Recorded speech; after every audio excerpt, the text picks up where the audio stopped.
आज बाड़मेर ज़िले का इंस्पेक्शन का कार्यक्रम रखा गया है और उसकी तैयारी की गई थी जोधपुर में। और जोधपुर से काफ़ी टीमें 3 टीमें कल आ गई थी और 7 टीमें आज आई हैं और पूरे ज़िले भर का प्रभावी निरीक्षण का कार्य है वो आज कराया गया है। मैं आपको इसमें विस्तार से बताना चाहूँगा कि समस्त विभाग यानी कि जो स्कूल है, एक एक स्कूल चेक हुए हैं, एक एक आंगनबाड़ी सेंटर चेक हुए हैं, हॉस्पिटल चेक हुए हैं, जो राजकीय कार्यालय हैं उन सब की भी चेकिंग हुई है। और उसमें न सिर्फ ये देखा गया है कि जो व्यक्ति था वो वहाँ उपस्थित है कि नहीं, बल्कि ये भी देखा गया कि पूरी बाकायदा यूनिफॉर्म में है, प्रॉपर आईडी कार्ड के साथ है और वो जो निर्धारित सेवाएँ हैं जो उसका उपलब्ध कराने का दायित्व है उसको उपलब्ध करा रहा है कि नहीं करवा रहा है। साथ में बिजली चोरी की शिकायतें काफ़ी बाड़मेर से रहती हैं, तो डिस्कॉम की 4 टीमें लोकल स्तर पे बनाई गई हैं और 3 टीमें मेरे साथ जोधपुर से आई हैं जो कि बिजली चोरी के जो बड़े प्रकरण हैं उस सब की आज जांच कर रही है और विजिलेंस के तहत उनमें कार्रवाई कर रही है। अभी जो जन सुनवाई का कार्यक्रम था इसमें अलग अलग तरह की शिकायतें आई हैं और कुछ शिकायतों को मौके पे निस्तारित किया गया है। इसमें जो प्रमुख शिकायतें हैं वो रेवेन्यू मैटर्स की हैं, यानी कि राजस्व मामलों की। इसमें कोई रास्ता खुलवाने का विवाद है या कोई अतिक्रमण का मामला है, गोचर भूमि पर अतिक्रमण का मामला है या कोई राजकीय भूमि है उसका अतिक्रमण का मामला है। इस मामले में तत्काल मौके पर ही जो एसडीएम साहिबान थे और तहसीलदार साहिबान थे उनको निर्देशित किया गया है। और 4 प्रकरण तो ऐसे हैं जिसमें संबंधित जो एसएचओ है और तहसीलदार है वो जाके आज ही उनको मौके पर जाकर के अतिक्रमण को खुलवाने के निर्देश दिए गए हैं। कुछ गंभीर प्रकरण भी सामने आए हैं, जैसे कि बालोतरा में जो अवैध जो इकाइयाँ चल रही हैं, जो धुपाई का जो कार्य करते हैं, रंगाई का जो कार्य करते हैं, वो भी हमने आज दर्ज किया है, उसमें भी कार्रवाई की जाएगी।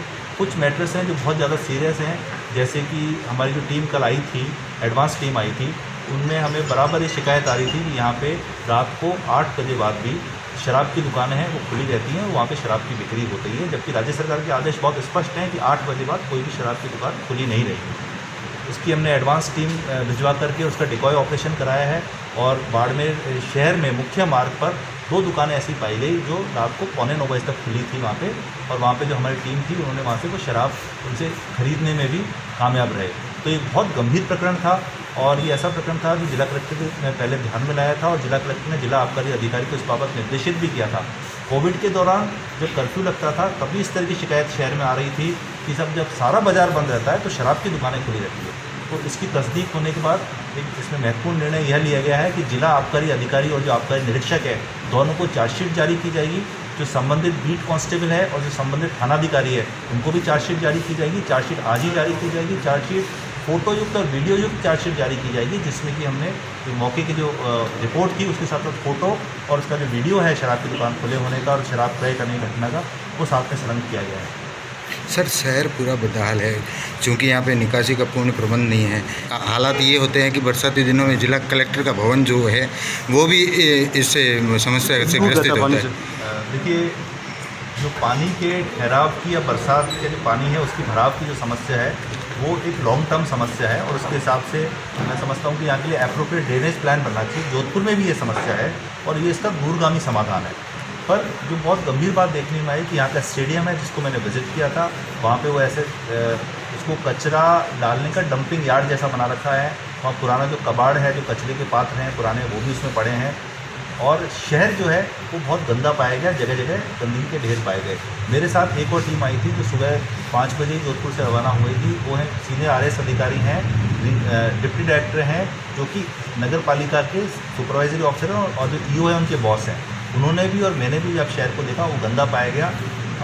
जो गंदगी हो रही है, अव्यवस्था हो रही है, स्टेडियम में जो गंदगी और अव्यवस्था है, इन सब का जिम्मेदार ईओ नगर पालिका को मानते हुए उनको चार्जशीट जारी करने के निर्देश अभी दे दिए हैं। कलेक्टर साहब उनको शाम तक चार्जशीट जारी करके मुझे सूचित करेंगे। सर, अवैध खनन को लेकर भी इसका काफ़ी शिकायत आई है। अवैध खनन के 3 प्रकरण हैं वो जन सुनवाई में हम सामने आए हैं और वो बहुत गंभीर प्रकरण है। और एक ये अच्छी बात है कि यहाँ के लोग, जो बाड़मेर के जो लोग हैं, वो आगे आकर के और मैं कहूँगा एक तरह से रिस्क लेकर के, क्योंकि जब भी हम कोई बड़े और जो बदमाश व्यक्ति के खिलाफ शिकायत करते हैं तो डेफिनेटली कि हिम्मत का काम है और मैं उनकी प्रशंसा भी करना चाहूँगा। और ये बात ध्यान में लाई गई है और कुछ जगह जो माइनिंग इंजीनियर है उन्होंने स्वयं ने माना है कि उनको वहाँ पे जो खनन है वो अवैध हो रहा है, उसकी उनको जानकारी भी है उसके लिए राज्य सरकार के बहुत स्पष्ट निर्देश है। एसडीएम की, डीवाईएसपी की और माइनिंग इंजीनियर की इसमें समितियां बनाई गई है। मैंने एसपी साहब को निर्देश दिया है कि वो समितियां एक्टिव करें। जहां आवश्यक है, पुलिस बल की आवश्यकता है, वहाँ पर्याप्त पुलिस बल उनको उपलब्ध कराया जाए। जहाँ पे जेसीबी का या डंपर का उपयोग करते हैं, उनके जो आरटीओ नंबर हैं उन नंबर्स को नोट किया जाए, और जो गाड़ियाँ हैं जो अवैध खनन में प्रयोग ली जा रही हैं उनको जब्त किया जाए। जो व्यक्ति जो अवैध खनन में लिप्त हैं उनके खिलाफ आपराधिक मुकदमे दर्ज करके कठोर से कठोर कार्रवाई की। सर, सरकारी भूमि है गड्ढा सर्किल पर, ये जो पहाड़ी पूरा क्षेत्र है ये पूरा कब्जा करके भूमाफिया ने बेच दिया है अधिकांश, और इस पर कई बार नगर परिषद ने यहाँ पे निरीक्षण भी किया है, चूँकि कार्रवाई एक बार भी नहीं हुई। कार्रवाई होती है तो कमज़ोर लोगों पर। देखिए, आज जो पूरी जन सुनवाई का फोकस यही रहा, और जैसे चाहे शराब की दुकान की कार्रवाई हो या जो कुछ ऑफिसर्स हैं जो यहाँ पुराने समय थे और मजबूत मानते थे पर उनका काम सही नहीं था, उनके खिलाफ भी कार्रवाई हुई है। तो इसमें जांच के आदेश एडीएम साहब को दे दिए हैं, जो आज शहर में जो एडीएम साहब स्वयं उसकी जांच करेंगे, और मैं समझता हूँ हमें विश्वास रखना चाहिए, वो निष्पक्ष जांच करेंगे, और कानून से ऊपर कोई नहीं है। सर, तो कोई भी जो व्यक्ति है जो गलत काम करता है, रिकॉर्ड पे वो सिद्ध होता है, वो कानून के हिसाब से उसके विरुद्ध कठोर से कठोर। आखिरी सवाल है सर, हॉस्पिटल का निरीक्षण किया गया जहाँ पर बाहर की दवाएं और बाहर की जांच करवाने की बात सामने आई। हॉस्पिटल की स्थिति बहुत दयनीय पाई गई है। सबसे पहली बात तो मैं कोविड की करूँगा। कोविड में मैंने 3 दिन पहले ही सभी कलेक्टर्स की, प्रिंसिपल्स की, सीएमएचओस की वीसी लेके निर्देश दिए थे कि जोधपुर में ओवर क्राउडिंग होने लगी है और अधिकतर पेशेंट, संभाग भर के पेशेंट्स जोधपुर में आ रहे हैं। इस कारण से वहाँ की जो व्यवस्था है वो चरमराने लगी है। तो आवश्यक है कि जो पेशेंट जिला स्तर पे जो मेडिकल कॉलेज अस्पताल है या जिला अस्पताल है वहाँ पे जो ट्रीट हो सकते हैं उनको वहीं रखना चाहिए। पर यहाँ पे पाया गया कि अपने 33 बेड्स तैयार हैं विद ऑक्सीजन, पर सिर्फ 2 ही पेशेंट थे जो कि वहाँ पे एडमिटेड थे, वो भी बिना ऑक्सीजन के। मतलब वो जो माइल्ड इलनेस वाले पेशेंट थे, इसका मतलब कि किसी भी मॉडरेट इलनेस या सीरियस इलनेस वाले पेशेंट को हॉस्पिटल में नहीं रखा जा रहा है। या तो पेशेंट्स को विश्वास नहीं है, या अगर वो हॉस्पिटल आता है तो उसे आगे रेफ़र किया जा रहा है, जो कि उचित नहीं है। क्योंकि हमें समझना पड़ेगा कि देश जो जिस कोरोना संकट से और जिस आपदा से गुजर रहा है, हो सकता है कि सभी प्रयासों के बावजूद, लॉकडाउन के बावजूद भी इसमें संख्या बढ़ सकती है।